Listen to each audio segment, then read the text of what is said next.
अस्सलाम वालेकुम। हमारे चैनल पर खुश आमदीद।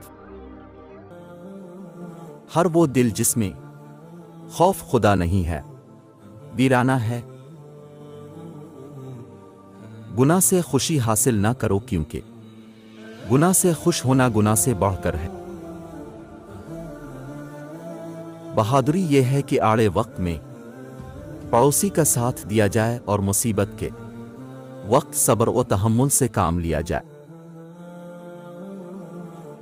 जवानी में ही तौबा का लुत्फ है, बुढ़ापे में अगर तौबा नहीं करेगा तो क्या करेगा। जो मालदार की इज्जत और फकीर की तौहीन करता है वो मलून है। हर अच्छा काम पहले नामुमकिन होता है। दुश्मन को दिल की मेहरबानी और एहसान से जीतो और दोस्त को नेक सलूक से।